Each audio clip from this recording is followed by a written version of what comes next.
Anyway,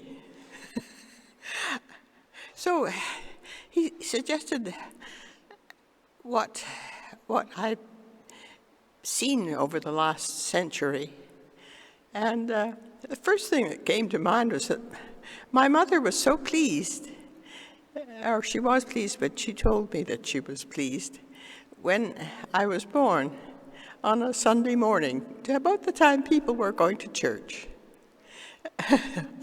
That pleased her, which is nice.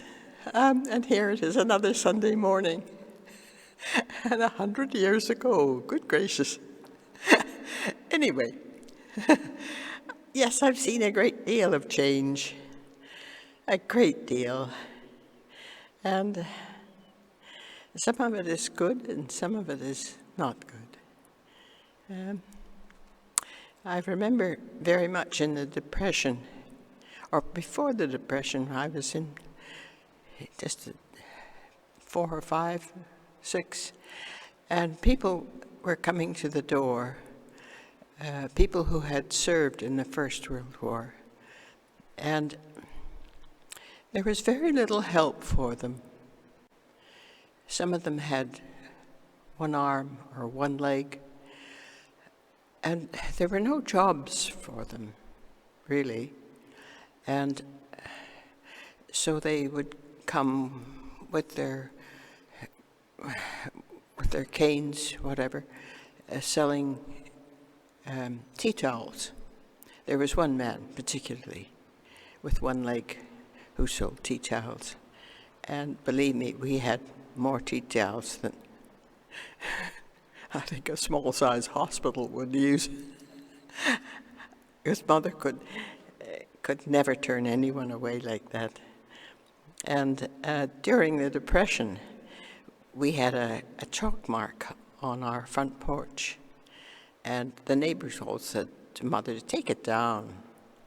And Mother said, no, while we have food to share, we'll share. And, of course, those were people, quite a few people were miners who had been put out of work in the Depression and had come to Toronto in the vain hope of finding some relief. But, of course, if you weren't a taxpayer in Toronto, you weren't eligible for relief. So sometimes when I came home from school, perhaps on a nasty morning, a nasty day, there'd be somebody in the kitchen having a sandwich and soup, and he'd tell us about life in the North and how difficult it was to make a living as a miner, actually. So I've always grown up knowing that some people have a very, very hard life, and that I was one of the privileged, because there was always something to eat, and I had a nice, cozy bed. A lot of people didn't have that.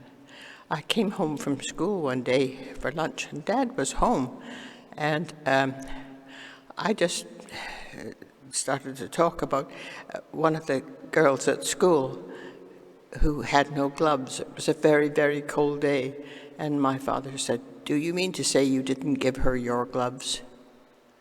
And I thought, no. And he said, there's always money for you to have a new pair of gloves, you know. And so I've grown up with that, always with that feeling that one looks for other people.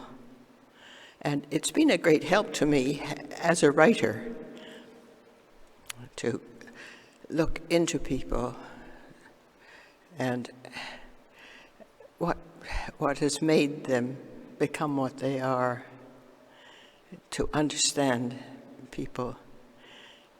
I try to understand people who have been injured by something when they're quite young and how it has influenced them. So I've lived through the war, and we all did extraordinary things during the war. I worked in a soup factory, just for a few days. It was while there were so many tomatoes coming into, into the factory, they couldn't handle it all. So they were making tomato soup. And this would be sent to the troops. So I was, 8-hour day meant nothing. It was, well, more tomatoes had to be processed. So when I first went to the factory, they put me in at a table cutting up okra for chicken soup. And then suddenly they said, "Come." Somebody said, "Come with me." So they led me out, up some stairs, and up to a platform. It was made of extruded metal. It wasn't very comfortable. And they told me that I was to watch a big pressure gauge all day long. So the pressure gauge was to make sure that there was a constant stream of tomato juice. And down below me, about 12, 15 below me, 15 feet, there was a woman who was popping a bit of salt into each can as it went tearing past her. And then, of course, she would go past the big van of tomato juice, and a lid would come down on each can. And I thought, I'm to be standing on extruded metal. That's not good. So I said to the man who had introduced me to this thing, I'd like a chair. At that time, I was an undergraduate at college, and I was aware of a lot of things. And he said, "No, this job doesn't require a chair." And I said, "Oh, but I can watch a pressure gauge sitting down just as easily as standing up, and I require a chair." And he said, "Oh," and he disappeared. And he came back with somebody in a suit and a white shirt and tie and so on. And he said, "I hear there's a problem here." And I said, "No, not at all. I just asked for a chair." And he said, "Are you quoting the Factory Act?" And I said, "Yes, I am." And I could then say, paragraph so-and-so, sub page whatever. And he said, "Bring her a chair." And so the woman down below was standing over her little tubes of salt. And she called up and she said, "How did you work that?" And I said, "The Factory Act. It's there for all of us who are working in factories." And she said, "I didn't know about that."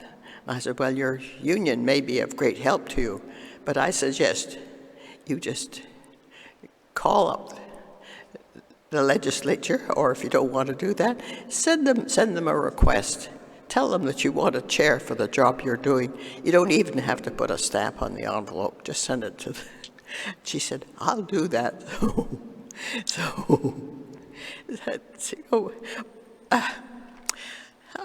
I don't know why these things come to my mind, but that's just sort of part of what makes a person. And so a great deal has gone into my life of observing what's going on in times of trial and turmoil. And certainly we're going through more times of turmoil right now. And so it's even more important to think of each human being as a separate entity. We're not just mobs. We're not just groups. We're individuals. And I suppose coming to the end of my life, I think, yes, one does come to the end, and one is an individual, that's for sure. And so I've had a happy 100 years on the whole. And I I don't know how many more there are, but anyway, it's good to be alive. It's good to be here. And if any of this is of interest to you, I thank Peter for asking me to share.